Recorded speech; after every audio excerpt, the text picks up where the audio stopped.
Let's start reading. Verse 4. Let's read. Rejoice Yes, in the Lord always. And again I say rejoice.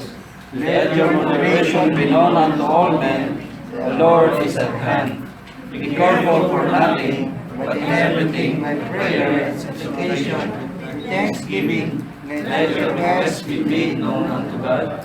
And the peace of God, which passeth all understanding, shall keep your hearts and minds through Christ Jesus. Finally, brethren, whatsoever things are true, whatsoever things are honest, whatsoever things are just, whatsoever things are pure, whatsoever things are lovely, whatsoever things are of good report, if there be any virtue, if there be any praise, think on these things. Those things which they are both learned and received and heard and seen in me, do. And the God of peace shall be with you. Let's pray. Dear Father, thank you once again for the opportunity to teach. We pray, O Lord, that you bless this teaching and guide us with your Holy Spirit so that we can hear and become blessing of your word. In Jesus' mighty name, amen. Sa inyo naman, no? Ang subject tonight is about stewarding our thoughts. Kung binabasa ko ito, alam ko neurologist ako eh. Stewarding our thoughts, ang ating pag-iisip. No? Medyo tulungan nyo rin ako rito, medyo ayaw teaching it. But it's God's mga guidance and wisdom dito ang binabasa ko. Some application that we might learn. So, ang subject about is stewarding our thoughts. Pag-aalaga ng ating pag-iisip. Sa ating pag-iisip. Sabi nga meron dito, sabi nga rito, meron sinasabi na expression in the United States is that a mind is a terrible thing to waste. No?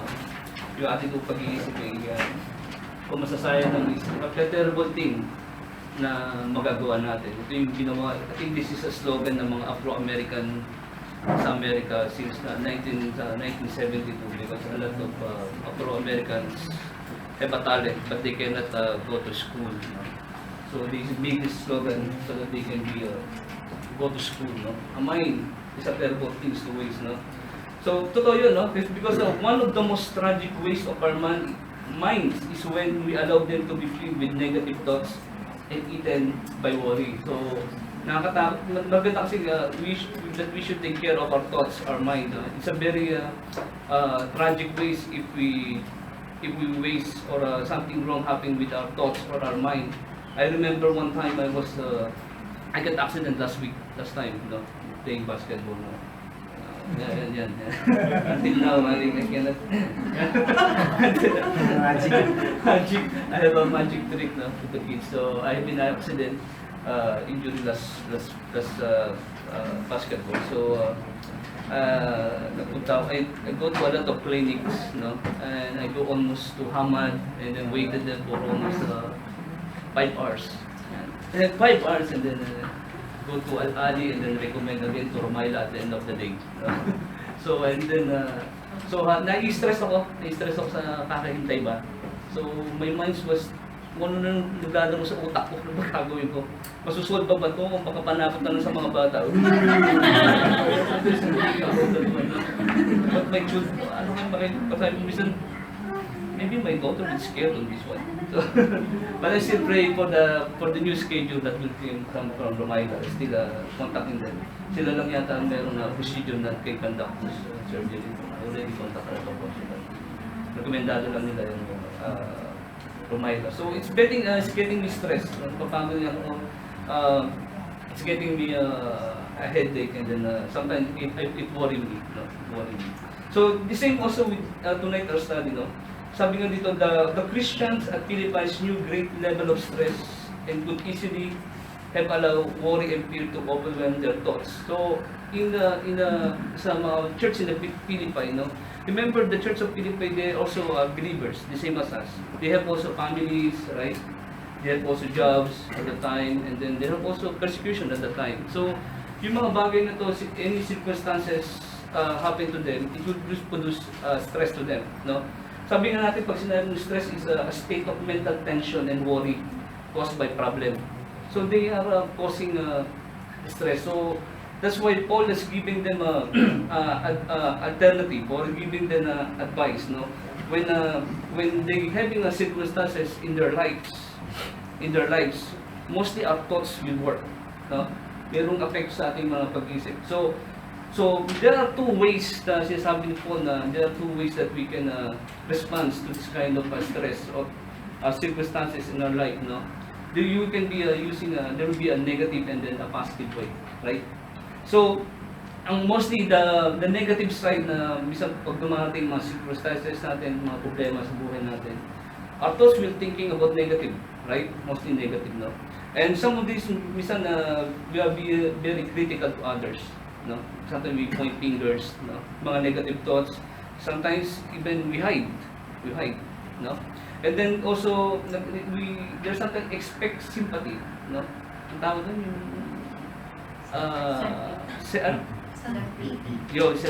self-pity. And then there are also times that you uso ngayon na substance abuse or drugs, they use drugs, no? And then also have no balance or margin. It means parang hindi balance siya, no? So, meron din tinatawag na there's also other kung may negative response, there should be also a positive response, no? And the Bible also thinking about that one. It's called renew your mind. No, renew or renew means refresh, no? Parang it's like in the computer when you open a lot of application or programs and then you try to close it. And then still the RAM is not moving forward faster as you expected, right? No, because there's a lot of algorithms and then still may nagtitira pa. So you have to refresh na para bumalik ulit sa system niyo ulit yung bilis ng RAM niya. So and the same also with our lives, no? Pag dumating yung circumstances natin, and then we should take care of our thoughts. And the Bible said there's a teaching about renewing our mind, no? In Romans chapter 12 verse 2, no? Tingnan sa Romans chapter 12, no? And be not conformed to this world, but ye transformed by the renewing of your mind, that you may prove what that is the good and acceptable and perfect will of God, no? In our text, we will learn about biblical thinking in stressful times, no? Biblical thinking, because if you try to read a lot of psychology and motivational books, they're suggesting a lot of things about fighting stress. And how about fighting stress in the biblical thinking way or in the biblical way, no? Ating pag-iisip ngayon, no? Sabi rito, there's a research na ginawa. There's a research in the United States ginawa. In the United States, 5 to 10% of adults are currently experiencing symptoms of major depression. So marami, 5 to 10%. No?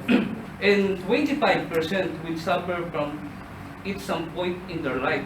So from 5 to 10%, that's at 25% will suffer in their life. And it is one of the most common conditions addressed by primary care physicians. At any time, approximately 15% of American adults are taking antidepressant medication at cost of $13.5 billion a year. Did you saw that antidepressant? I have never seen that one. Nakikita ko lang yun sa mga series, sa mga pinikinola. Doon ko lang nakikita. So I don't know if we have that one in antidepressant. Ito ang nakita kasi. What is the common tablet of medication sa Pilipinas, antidepressant? Bilog. So, ganun katindi, that's how big the pharmacy in the United States. Yung when they take the antidepressant, no? 13.5 billion a year. Ganun kalaki ang business niyan. So, and then also, sabi dito, the depression cut across all religious and non-religious lives. So everybody is included on this kind of depression. This means in a church with 200 adults, ayon sa statistics nila, sa church daw, in a church with 200 adults, 30 are taking antidepressants right now. So if you have a congregation, 30 in America, 30 of them is taking antidepressant tablets, no? And 50 of them will be experiencing major depression during their lifetime. So matindi, no? Matindi ang depression ng stress na ginagawa sa Amerika. Then also, meron naman also in the psychologists, they have also remedy also in their study. Studies show that changing your thinking is the best cure for stress. So meron din silang pag-aaral na if you change your mind, it's the best cure for the stress. So but we will be learning about the biblical thinking to change our thought in the scripture, no? So how does God want us to think regarding on these circumstances? How does He want us to meditate on life circumstances, no? Circumstances, okay? So paano yung approach natin sa pag may dumarating na circumstances in our life, no? Ano yung dapat natin isipin, no? What we should think, what should be our priority, no? Number 1, let us see verse 4, sabi ng Bible din sa verse 4, in Philippians chapter 4, sabi ng, rejoice in the Lord always, and again I say rejoice. So, una-una, think with praise, no? Praise, una-una, tayo magpuri, no? Praise, no? The word rejoice is translated from the Greek word chairo, yeah, which means to be glad, no? To be glad. Ano ba sa Tagalog to be glad? Being masaya, no? Masaya. So rejoice, maging masaya, magala. Tagal in Kenya, what is to be glad? Ako na matata. Ako na matata. So we should be thinking to be glad, no? Always think that joy is not the emotional response to circumstances. Tama. Joy is not the emotional response to circumstances, right? It's not the joy, right? But it's a chosen response to unchanging nature of God. Tama yun eh. But it's a chosen way. We believers, when circumstances come, we have a choice. Neither we become sad or neither we become joy. So ganon, no? Joyous, rejoice sa mga ganitong bagay, no? Especially when you, kasi nga, if you are unbelievers, especially circumstances come, talaga it will be, talagang sabihin nila, it's a sad event, no? But we believers, we have a choice to do because of the unchanging nature of God. Even in adverse circumstances, we can choose to rejoice when we remember God, no? When we remember God, we have a choice to rejoice, no? Open your Bible on Acts chapter 5, verse 41. In the early church, tingnan natin dito. Alam natin, the early church was a lot of persecution happened to them. But look at their response to the persecution. And they departed from the presence of the council, rejoicing that they were counted worthy to suffer for His name, no? They are rejoicing to suffer for the worthy to suffer for His name, no? So here we can see their character, their attitude when the suffering come. They're rejoicing, no? They choice instead that they become self-pity, they hide themselves, no? But still they rejoicing in the Lord when the time suffering, no? And how we will think about praise? How we can think with praise? Una-una, there's also in letter A, there's always think about the object of praise, no? Dapat mayroong object of praise. Sino ba dapat natin purihin? Sino ba dapat ang ating tignan, no? Sabi rito, what comes into our minds when we think about God is the most important thing about us. So, when circumstances come in our life, and then our response will be thinking about God. Sabi rito, that is the most important things na pwede nating nagawa. Guess niyo ako? Halimbawa, dumating nga sa problema. In order to respond properly in good way, the best proper response is to remember agad yung Panginoon. Right? Nagigets na ako? That is the best way that we respond to God, no? That is the most important things. Why? Why we praise the Lord? We praise the Lord because who is He? Right? Right? Who He is, no? Kung sino siya, no? So, there must be the object of praise, no? Sabi ng Deuteronomy chapter 10, verse 21.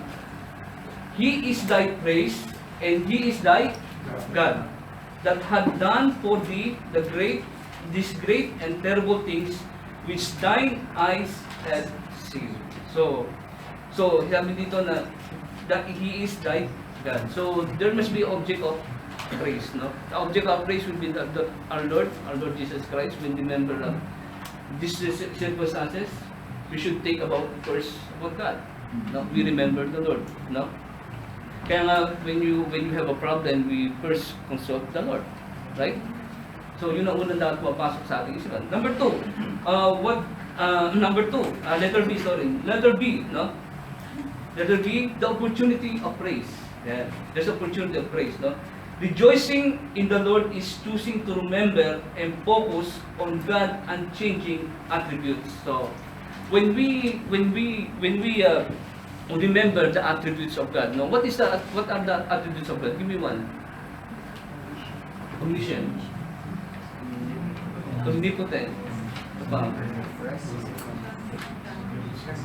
Ha? Omnipresent. Oh, ayan. So you have to remember the attributes of God, no? No, when this comes. Tanda natin, circumstances change, but God never change. Right? So circumstances change, but always remember God will never change. If our focus is on Jesus Christ and all His attributes and blessings, no? Then to rejoice in Him in appropriate at all times, no? In Psalms 20 verse 5, sabi rito, we will rejoice in thy salvation, and in the name of our God we will set up banners. The Lord fulfill all thy petitions, no? Sabi the Lord fulfill all thy petition. And also in Psalms 28 verse 7, you can list that one. The Lord is my strength and my shield, and heart trusted in Him.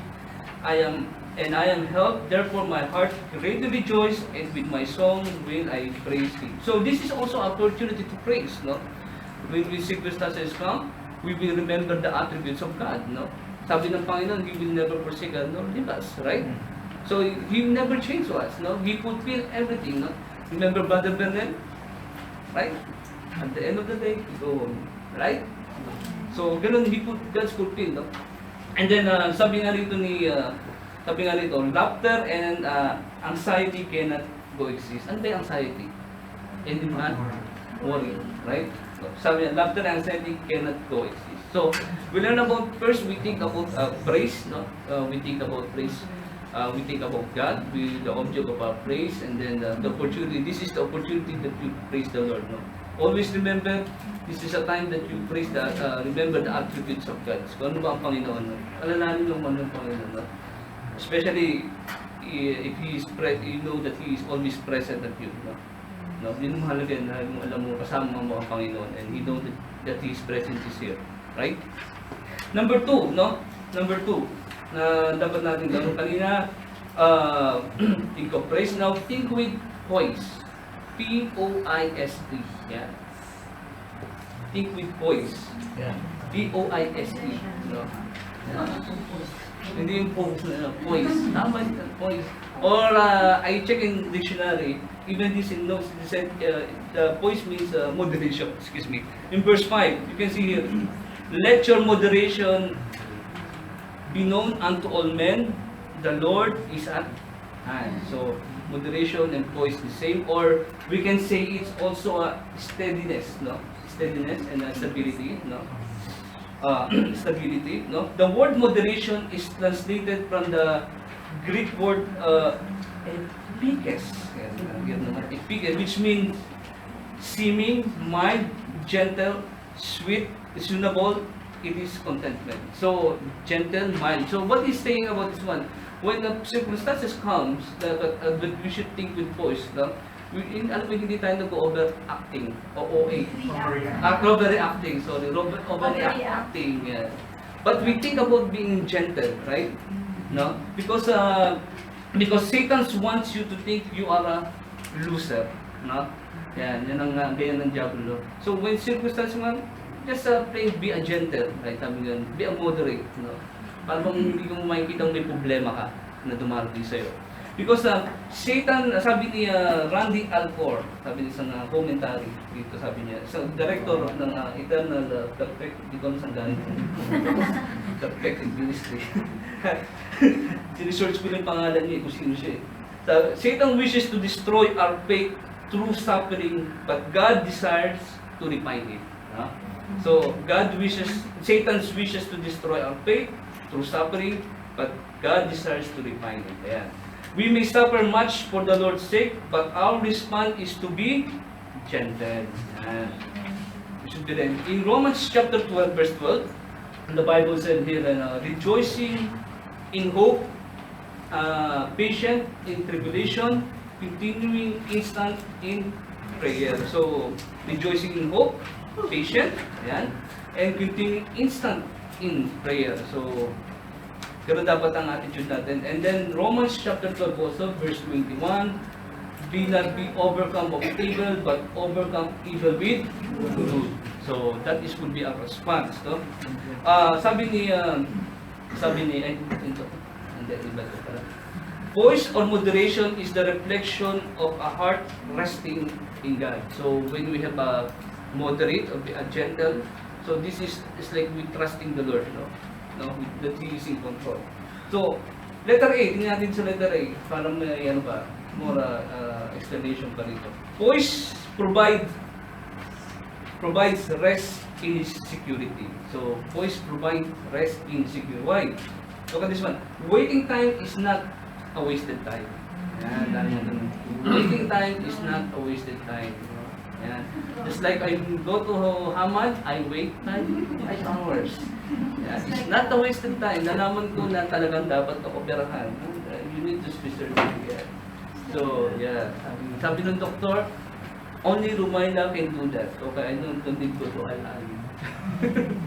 So, it's not a wasted time, no? And then, I take a leave that day. Sabi ng doktor sa akin, how many days do you want? 5? 3? No, give me 1 day because I want to work.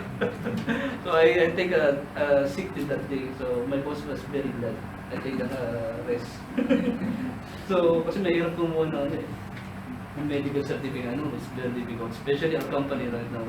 You will not accept any medical certificate to any hospital unless from Hamad or Rumal. So I had to fall in line for 5 hours. I was 6 o'clock in the morning there. And then I was told about 10 o'clock. 10 o'clock to interview. And then talagang lahat na ng klase ng may sakit, drama, nakita ko ron. Maraming mga, there's a lot of actor in the Hamad Hospital. And then, so, sabi, waiting time is not a wasted time. Waiting on the Lord is a time when we gain the right perspective of our circumstances in relation to our position in God. So, sabi ng Hebrews chapter 13, verse 5 to 6, let your conversation be without covetousness, and be content with such thing as you have, for He had said, I will never leave thee, nor forsake thee, so that we may boldly say, the Lord is my helper, and I will not fear what man shall do unto me. So, poise provide rest in security, no? And also, poise provide rest in His sovereignty, no? That God is in control, no? In Job chapter 23, verse 10, but He knoweth the way that I take. When He hath tried me, I shall come forth as gold. No? So your state of mind determines whether the doctrine of God sovereignty comforts you or threatens you, no? Threaten you. So if we think about the sovereignty of the Lord, if we know that He is in our comfort, no? Na He is in control of everything, we will know whether He is a comfort or threaten you, no? Sabi rito ng isang writer again, si Margaret Clarkson, yan. Siya ang author ng, I check his history, an author of Destined Glory. He's author of the Destined Glory. Sabi niya, sovereignty of God is the one impregnable rock, sabihin na very strong rock, to which the suffering human heart must cling. No? So, the sovereignty of God is the one very strong rock. No? If this thing happen, we think about sovereignty ng Panginoon. That is a very strong, to which the strong suffering human heart must cling. The circumstances surrounding our lives are no accident. No? They may be the work of evil, but the evil is held firmly within the mighty hand of our sovereign God. All evil is subject to him, and evil cannot touch his children unless he permits it.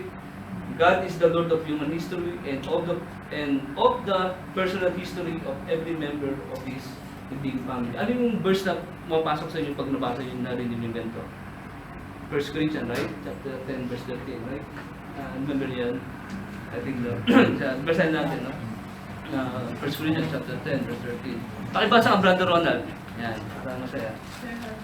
1 Corinthians chapter 10, verse 13, no? 1 Corinthians chapter 10 verse 13. There has no temptation taken you, but such as is common to man. But God is faithful, who will not suffer you to be tempted above that you are able, but will with the temptation also make a way to escape, that you will be able to endure. No? Maganda na yung verse yun, no? When evil comes, always remember that God is in control. No? He's controlling this one, no? All evil is subject to him. It's like what happened to Job also, right?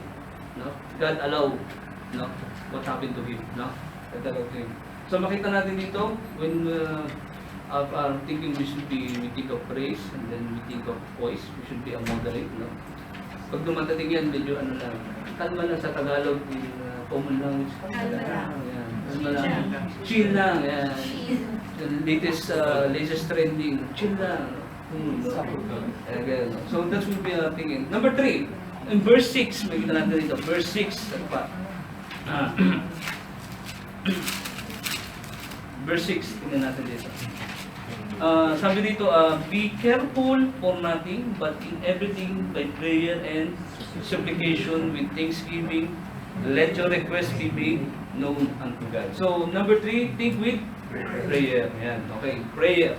There are 3 terms used in reference to prayer in this verse. So, there are 3 terms. Prayer in prayer, the Greek word for prayer is prosio. Prosio. A generic term used for the action of prayer or we addressing God. Prayer addressed to God, a place set apart, suited for opening of prayer. And then there is also what is called supplication. No? Supplication from the Greek word thesis, meaning a seeking, asking, entreating to God, speak of persistent and urgency in prayer. No? And then there is a request. No? There's a request, petition from the Greek word aitema, or a petition, request, or required. No? So if there's this circumstances come, we think about prayer. We think to pray, right? So make it in prayer, no? That's very important. No? We pray to address to God, no? And then in order what kind of prayer will help? In letter A, request without worry. Yan. When we pray, request without worry. The word careful means full of care. Yan. The word careful means full of care, and then the word nothing literally means not even one thing. So we pray without worrying, no? Anything without any doubt sa Panginoon, no? Na lahat ito sasagutin ng Panginoon, no? Yung mga prayer natin, no? God will answer our praying, not even sabi that we should not be doubting the Lord. Sabi, the illusion of control will always develop anxiety. No, the illusion of control will always develop anxiety. This one always happened to me. When I back before I was because our job last time, our company, talagang yung isang department tinanggal from out of 420 ang tira. Ang tindi. So sometimes I thinking about maybe next na kami. And then I try to call my boss. So I try to be a worry, no? So nagkakaroon ako ng illusion. Baka susunod na ako. Maybe we are next department, no? So, but we should not be worried about that one. No? We should be praying to the Lord what we should do. But I thank the Lord, 5 years. Yeah. 5 years na ako sa company, and then they planning to ship us sa ibang lugar. Kaya yung, if you have been go to our place, in our warehouse, magkakaroon ng team park dyan sa Portaca. Kaya magkakaroon silang team park dyan. So, enjoyable na ang tour. We will develop a team park. So, the more project comes, the more we will be here. I will have job. So I will stop illusion on that one. Yun ang proposal para team park yan, Ferrari yata. Seems like that, sabi nila. Covered team park. Covered. Like that. So we should be request without worry, no? Our natural tendency is to worry, but worry is a detrimental to our growth in faith. Okay? Kaya ang sabi ng Psalms 56 verse 3, what time I am afraid, I will trust in thee. No? Maganda yun, no? What time I am afraid, I will trust in thee. No? If there's thing happen to us, no? This is the time that we trust the Lord. No? Okay? And then also, yun kanina tungkol sa anxiety, kanina, no? Yung sa anxiety kanina. Kanina, ano sabi na kanina? Anxiety is like worrying, no? Namay. Truths about anxiety, sabi dito, anxiety takes your thought captive. Ayan. Anxiety is worry, sin, lack of trust, and pride. And then worry is a mental state you actively or passively accept. Worry is a sin to be repented of because it shows no faith. No? Ayan. So worry is a sin to be repented of because it shows no faith. No? Letter B, makikita pa natin dito, for prayer. Request with thanksgiving. Mahal yun. We request with thanksgiving. In 1 Thessalonians chapter 5 verse 18, the Bible said here, in everything give thanks, for this is the will of God in Christ Jesus concerning you. Always remember, gratitude never comes from avoiding difficulty. No? Gratitude never comes from avoiding difficulty, but from finding yourself sustained through it. No? Hindi tayo nagpapasalamat dahil nakaiwas tayo sa mga difficulty ng buhay natin. No? We don't think about that, but we thank the Lord because we sustain on that difficulty. Nakayanan yung natin, yung paghihirap na ito. No? That's how we give things to the Lord. No? We give gratitude not because we escape from this difficulty of life, no? But God provides us grace to stay on the situation. That's why we should have a thanksgiving heart to the Lord. Amen? So tapos na tayo, number 3. So number 4 na tayo. Number 4. Ito muna dito. Number 4, think with peace. Yeah. Verse 7. And the peace of God which passeth all understanding shall keep your hearts and minds through Jesus Christ. So we think about peace, no? We think about peace, no? Peace comes from God through salvation. Peace with God produces the peace of God. Now, I want to hear the commentary ng mga BBC dito. So, what is the difference between peace of God and peace of God between peace with God? Let us use that number 1 and number 2, positional peace. Any commentary about the peace of God? Peace with God muna na. Peace with God. What is the difference? Brother Kenneth, yan yung commentary ni Brother Kenneth. Commentary. Yeah. Peace with God. Yeah. And peace of God. Romans 5:1. Yeah. Wherefore, being justified by faith, we have peace with God through our Lord Jesus Christ. Ano, what's the meaning? Can you explain? Through faith, our Lord Jesus Christ, we have peace with God. Peace with God. As I before, we were enemies because of sin. But through our Lord Jesus Christ, as we believe in Him, we accept Him, peace. Peace with God. How about peace of God? The peace of God is in times of trials, we troubles, kasi binasa natin, and the peace of God, which passeth all understanding, just keep your heart and minds through Christ. So, through our Lord Jesus Christ, magkakaroon tayo ng peace. God. So, sabi ni Brother Kenneth, una-una, sabi dito, heavenly design, no? Yung peace natin, positional peace, no? Before we are unsaved, we are the enemy of God, right? But when we have we trusted the Lord Jesus, accept the Lord Jesus Christ as our personal Savior, we have peace with, we are peace with God. No? No? Dati, we are at peace with God, no? And then sabi doon, meron din sabi yung peace of God. It means the progressive. No? Progressive. The more that we know God, no? The more we know God, kaya ang progressive. The more we know God, we have peace of God. No? Tahimik ang payapaan sa Panginoon na from the application natin. Can you give me application? Any application on this topic and subject? Brother Ronald, do you have any application? Peace of God, progressive peace. Brad, pakitagalog mo na yung of saka with. Ha? Ano yung, anong Tagalog ng of? Oh, yan, okay. Pakitagalog ba? Hindi na Kaya nga tinatanong nga eh. Alam mo na ngayon, Peace with God. ano yung with sa Tagalog? Kasama. Gagaling. Oh. Ikaw na, kung magaling kang komentary eh. Ito kung magaling isa pag may problema eh. So, peace with God, no? Sabi nga natin kanina, your position, no? Kanina, we are, before we are enemy of God, no? Sabi nga, the wrath of God, you know, on us, no? Wala pa tayo sa Panginoon. Yung position natin, your position, we are destined to go to hell. But since God loves us, He saved us, no?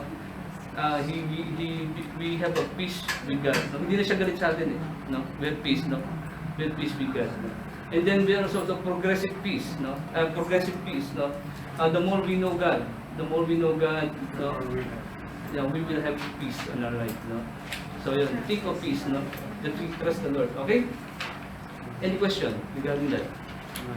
Sabi ni Brother Ronald, peace with God. Ako nahirapan na sa Tagalog sa English eh. Letter B. Walang Tagalog? Oh, walang Tagalog. Okay, letter B. Helpful sign. Yan. In, sabi rito, sa verse 7 ulit, shall keep your hearts and minds through Christ Jesus. No, the phrase shall keep is translated from Greek word porero, and which is a military word that means shall mount guard, no? Pag sinabing shall, no, ito yung nagtutisa natin, no? Shalom. Shalom. So, God peace guards the believer's mind, no? No? The more na we trust the Lord, no, we have peace of God, no? The Lord will guard our mind, no? Yung protektahan ng Panginoon natin pag-iisip, no? Sabi nga dito ng Panginoon na dito, in Colossians chapter 3 verse 15, and let the peace of God rule in your heart, to which you also are called in one body, and be ye thankful. In 1 Corinthians chapter 14 verse 13, for God is not the author of confusion, but of peace, as in all churches of the saints. The peace of God has its foundation, the belief that God does all things well. No? The peace of God has its foundation, the belief that God does all things well. No? No, pag naalala natin dito yung yung peace of God natin, no? It helps us na yung ating pag-iisip, protektado ng Panginoon yan. No? Protektado ng Panginoon yan. No? There will be a lot of maraming sayings na pwedeng sabihin sa atin. No? But if we have peace of God, God is in control, and God will protect our mind. No? Especially if you watch television today, there's a lot of, last time I watched Guardian of the Galaxy. At the end of the day, sabi ko parang ano ba? Parang, what do you call this? Parang blasphemy that thing. Yeah. When you notice that one, blasphemy story, and just what, kasi because there is an area which merong celestial being, which is a celestial being, he can create from nothing. So, parang pinoportrait ng Isabel, right? He can create from nothing. So, it's like a blasphemy movie. So gano'n din, we guard, the Lord protect our minds, no? Sa mga devil's time. No?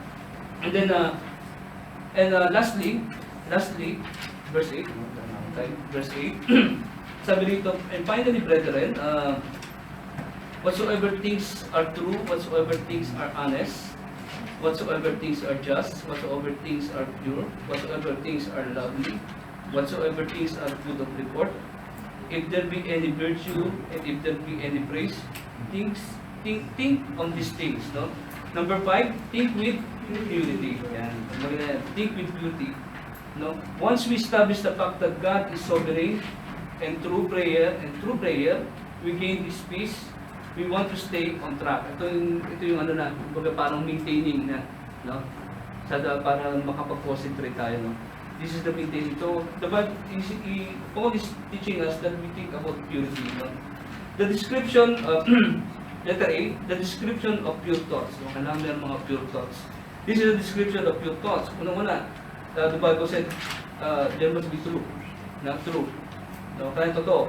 In Greek word, it calls aletes, or it means loving the truth. No, we love the truth.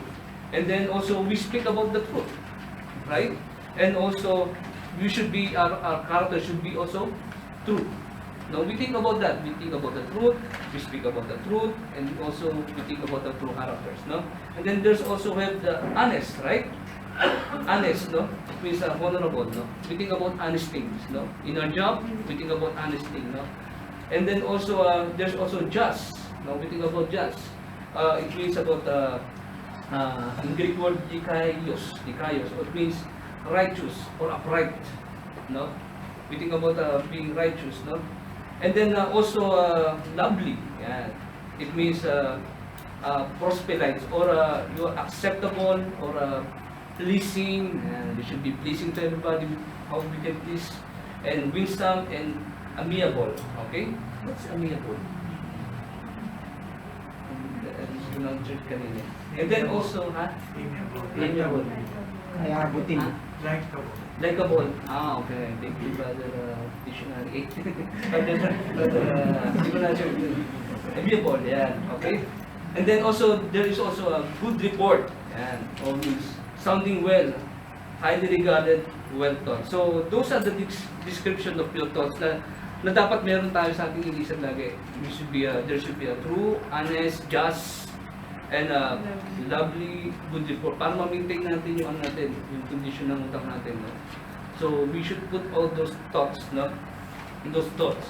And then, letter B, if we know the description, we should also develop, no? Develop pure thoughts, no? Okay? The first half of this verse gives the description of right kinds of thought. How do we develop this as a regular true pattern? The word thinks means to concentrate. Yan. To think, no? Word think. Concentrate, or to consider, take account, or meditate, no? So in order to develop that, we should be concentrating on this one. We meditate on this one, no? Yung mga kaninang mga pure thoughts, no? Sabi nga, sabi ng 2 Corinthians chapter 10 verse 15, casting down imagination and every high things that exalted itself against the knowledge of God, and bringing into captivity every truth to the obedience of Christ. No? And then sabi nga rito, avoid negative previous speaking people, website that tear people down. Yan. Avoid natin yan. No? So, don't be a basher. Ito nga. And, you know, I remember, before, I tried, nag-experiment ako nung one time to become a basher. I tried to make account. Yeah, try to make account. Nung bash ako. Nag-troll ako minsan. Ang grabe pa nang mag-attack yung mga, ano talaga, no? Ang grabe pa nang matak talaga, no? I tried nag-experiment kung paano matak yung mga trolls. Paulit-ulit. Yeah, you try to post na against sa ganito. Yung post na yun, nandun sa kabilang post mo rin na comment. Automatic. Nag-experiment lang ako. Pero ano, pero ibang pangalan ko wala ka alam. It's not my name, I use a different account. Yun, hindi ko na alam account ko na yun. So, it will affect you, especially if you try to read those comments. You will hear different words, no? So, avoid negative reviews and speaking people website that kill people's lang. So, avoid natin masyado. And then also, number 1, lastly, dito na tayo, lastly. Sabi nito, develop virtuous thinking, no? Kanina meron dito virtue, no? The word virtue means moral, no? We develop a moral goodness or moral excellence as modesty, and purity. So, those are virtues. Develop our virtuous thinking. No? And then also develop approved thoughts. Ayan. Kasi yes yung thoughts, no? The word praise means approbation or commendation. Thoughts that are approved by God's criteria, being approved action as well. No? Yung thoughts na gusto ng Panginoon din. At yun na gusto ng Panginoon. No? So, develop natin yun, mga ano na yun, yung mga bagay na yun. So, kanina, natunan what we should think about praise, think with poise, think with prayer, think with peace, and think with purity. Sa likod nyo, hindi na ako naglagay ng conclusion. You can review what you conclude. Just write down, I give a lot of space. Just do a conclusion in your devotion. That should be fine. Any question? Please na ako. Number 4. Think with peace. Positional peace and progressive peace. Heavenly and Heavenly help. Any question? Brother Ronald will answer that. He's very good in this kind of stress. Yeah, he's very good. Yeah. Survivor to. He survivor yan. Yeah, si Brother Ronald. Parang cancer. He's the living testimony pagdating sa stress na ganyan. Talagang he overcomes a lot. He shared to me a lot. A lot. We share lomi and sukiyaki. So, doon kami kumakain. Sinishare niya. And it's very good. Any question?